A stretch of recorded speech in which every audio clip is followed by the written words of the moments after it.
guys, welcome to the channel, and this is another episode of my wedding venue series. And this time around, I'm actually doing a traditional style wedding, and I was inspired by Irish and Scottish medieval churches, like really old little churches that are often in the countryside, kind of tucked away. And I thought they were just really romantic and kind of the perfect setting for a traditional wedding. So that's what I'm attempting to do in this build, and right now I'm going to be doing the tower of the church. And I actually ended up changing the tower a little bit as we go along, and I also changed it off camera because I felt the tower was a little stumpy, like compared to the rest of the church. And also there isn't a lot of windows. That kind of was the look I was going for, because the I don't know what it'd be called. It's like stone masonry. Is that what it's called? I think so. So the masonry of the church, or most of the churches, are very ornate in a way. They're in a Gothic style, which is what medieval architecture is usually styled in. So I was trying to go for something in that nature, but there's not a lot of windows that kind of match that style. So this church is actually kind of small. There is only a sanctuary, like where you would have the actual ceremony, and then there's a small reception area in the back of the church. There isn't a dance floor or anything like that. I didn't think that would be appropriate for this type of build, but there is a reception area, and in order for it to be a lounge, I had to have a bar in there as well. So you have pretty much everything you would need for the ceremony, and just to have dinner with your family. Maybe they have the reception somewhere else, like at a restaurant or something like that. But yeah, I really like how it turned out though. Especially the ceremony area, which you'll see at the end. I wanted it to keep a little bit of a surprise when we get there. But as you can see, I had like these little pointed bits on top of the tower, and it wasn't having or giving me that same feeling that a lot of Scottish and Irish churches gave me when I looked at the pictures.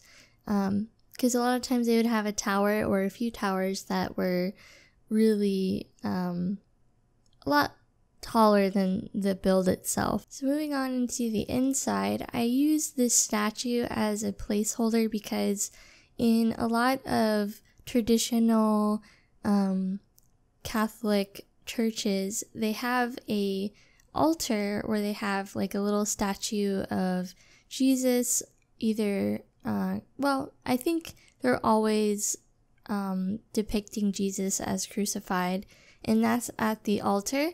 And usually there's a little table where the priest kind of deliberates the ceremony. But unfortunately in The Sims you can't really do that and not have it get in the way of the arch, because you can't get married without an arch, I don't think. So I just put the arch there, and I have a little statue there as a placeholder. At the end I change it because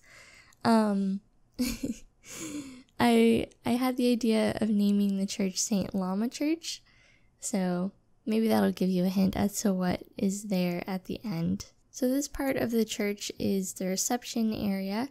So you have, just tables and the bar in here, and some buffet tables in here as well. I thought about putting like tables scattered about, but I didn't think there was enough room to kind of have your Sims walk around, and I really wanted to use these string lights, but it just looked really weird. There was no way to hide the poles, in a natural way, so I just got rid of them. So the best way I thought to organize the seating in the reception area was to make it into like a T shape.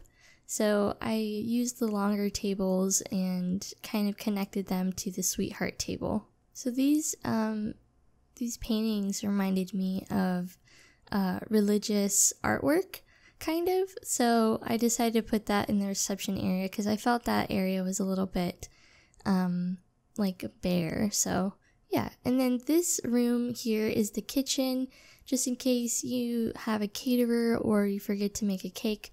Although, when I was testing it, I'm not sure exactly what was going on because my sim wasn't able to use the stove or the fridge, even when I took out the middle countertops, and I even took out the cabinets.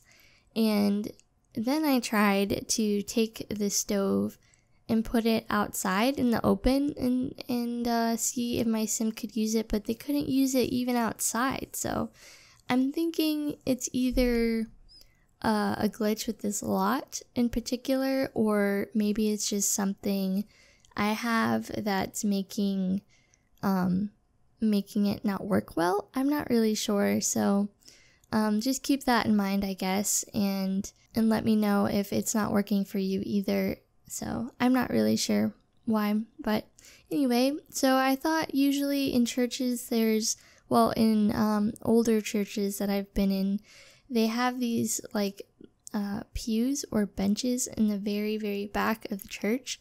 And I suppose it's for those people who come to church late, and they don't want to bother anybody else who's in the front. And also I saw with older churches like this, especially medieval ones, there's usually a graveyard next to the church, and in which people, are buried and whatever. So I wanted to include that just for accuracy and just so it's a little more realistic.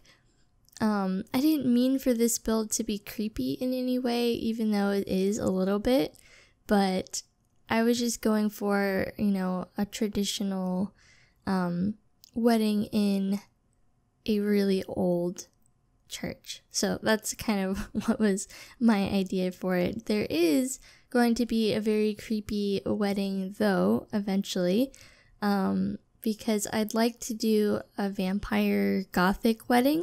That's in the works, and I'm also planning on doing a rustic barn wedding, and then I think that's gonna be it for the wedding series. The rustic wedding was actually supposed to be next after my last wedding build, but I just wasn't feeling it, and I was pretty excited to do this one, so that's what I did.